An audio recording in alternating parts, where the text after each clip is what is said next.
ya. Ini juga ada 2 ya, tergantung topologi sebenarnya ya. Dan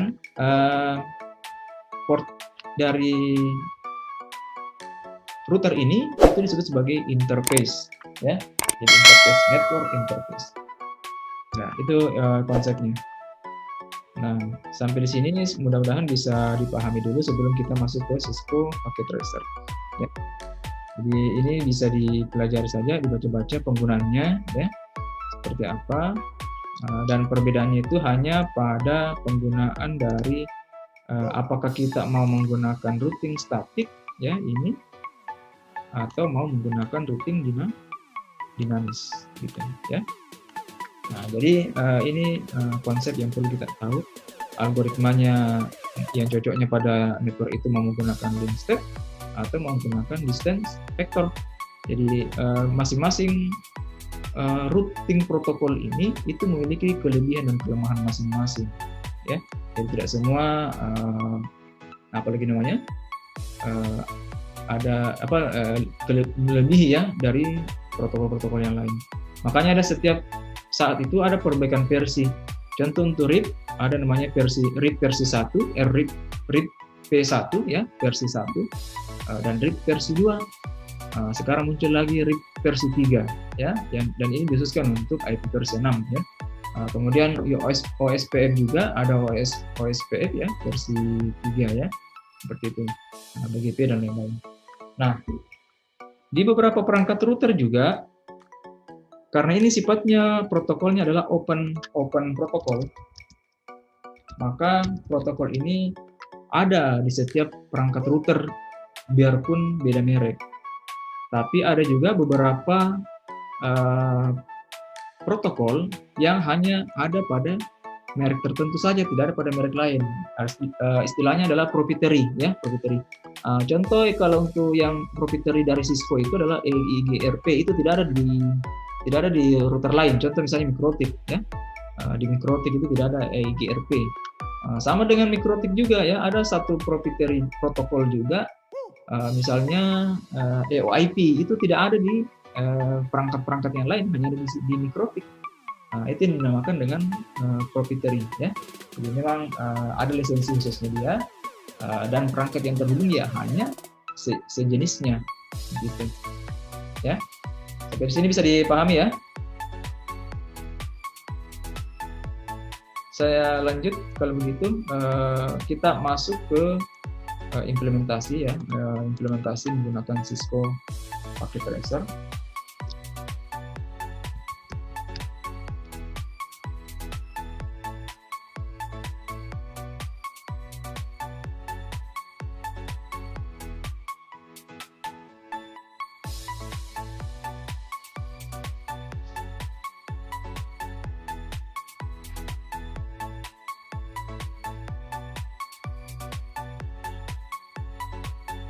Oke.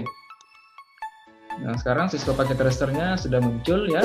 Nah, di sini yang perlu kita atur dulu adalah bagaimana kita merancang networknya dulu ya. Jadi kita anggaplah ya memiliki 3 lokasi yang berbeda, dan masing-masing lokasi itu punya network atau segmen network yang berbeda ya. Kebetulan di sini saya sudah siapkan script untuk menerapkan routing ya pada Cisco ya, Cisco Packet Tracer. Nah, ini contoh untuk IP router A ya. Di sini kita bisa menerapkan sintak-sintaknya ya, seperti ini. Kemudian IP router B kita bisa terapkan di sini ya. Kebetulan ada 3 interface. Ada pass Ethernet 0/0, ada serial 2/0, ada serial 3/0 ya. Kemudian router C itu sama dengan router A tadi, hanya 2 saja. Gitu. Nah, untuk tabel routingnya ini masih menggunakan routing statik ya. Kalau kita lihat di sini, ini routing statik router A. Ini kodenya ya hanya ini saja, sebenarnya menambahkan mana ya melalui gateway apa gitu ya. Gitu. Nah, ini kebetulan ada 2 tujuannya. Router A ini mau menuju ke network 20.0 dan 30.0, tapi melalui pintu yang sama yaitu 40.2. Ini contoh saja ya. Nah, untuk lebih jelasnya kita akan berasumsi menggunakan listing ini ya. Jadi saya coba drag and drop dulu Cisco-nya ya. Di sini saya sudah siapkan, kita siapkan 3 router sesuai dengan contoh yang ada pada listing program ya, sorry, listing di Notepad. Kemudian anggaplah kita memiliki di masing-masing cabang itu komputer itu ada masing-masing 2 ya. Ini saya coba copy saja supaya cepat ya. Kemudian dihubungkan menggunakan masing-masing switch ya.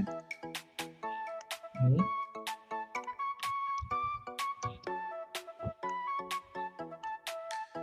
Nah, seperti ini kan. Nah, kemudian masing-masing PC-nya itu dihubungkan ke perangkat yang dinamakan switch ini, menggunakan kabel jenis BTP. Dengan tipe pemasangannya adalah straight ya. Ini straight. Oke. Nah, sekilas ini sudah terhubung ya dalam sebuah jaringan LAN masing-masing. Jadi di apalagi namanya di cabang A misalnya itu sudah ada jaringan LAN-nya masing-masing. Tapi biasanya ada satu komputer server yang harus diakses oleh cabang-cabang yang lain, misalnya kan gitu. Jadi penggunaan router ini biasanya ya karena ada layanan aplikasi pada cabang tertentu atau di pusat, misalnya anggap ini pusat saja ya misalnya, itu harus terhubung ke switch. Nah, bagaimana caranya mengakses server ini? Ya otomatis PC ini sebentar akan terhubung ke router dulu, karena kebetulan setiap cabang ini networknya berbeda ya, maka ini harus menggunakan router. Nah, dari router ini itu masuk ke router sebelah ya, dari router ini masuk ke sini ya.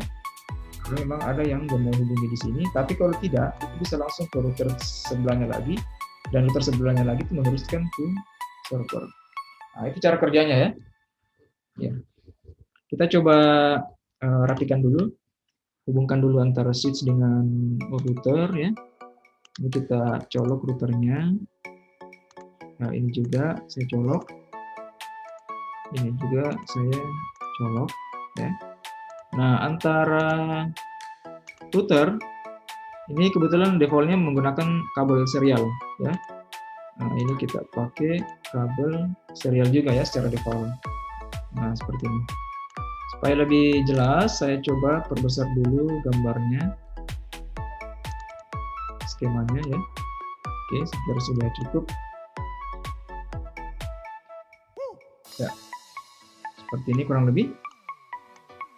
Dan perhatikan di setiap router itu nomor interface-nya ya, nomor interface. Contoh misalnya untuk interface yang menuju ke cabang A misalnya ya, anggaplah cabang A.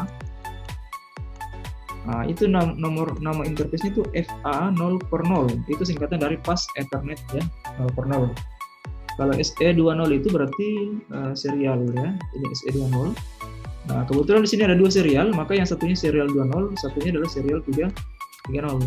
Nah, kalau yang satunya ini adalah Fast Ethernet 0/0, itu menuju ke switch. Nah, ini juga sama dengan yang sebelah ini ya. Ini menggunakan satu serial, satu Fast Ethernet. Nah, seperti itu. Nah, sekarang supaya lebih mudah dipahami gambarnya, ini saya coba ubah dulu namanya ya. Ini namanya misalnya ya switch aja, switch C ya. Kemudian ini switch B.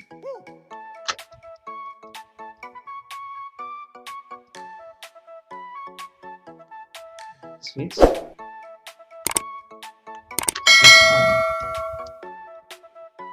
Oke. Nah, sekarang routernya juga itu ada penamanya, bisa diatur Kalau sekarang namanya adalah router 0, router 1, router 2. Bisa Anda atur saja di bagian config ya. Nah, kemudian ganti namanya menjadi ya, bebas saja ya. Ini router B, jadi router C. Oke. Nah, kalau misalnya Anda mau tidak tampilkan nomor portnya ya, misalnya label ini tertutup, bisa masuk di preference. Ini bisa dicabut saja, allow show port label. Nah, ini kelihatan bahwa ini router A. Kemudian yang satunya lagi itu router B, dan ini router C ya. Tapi baiknya ditampilkan supaya kita bisa lihat yang mana port menuju ke mana ya. Contoh seperti ini 0/0 menuju ke FA 0/3.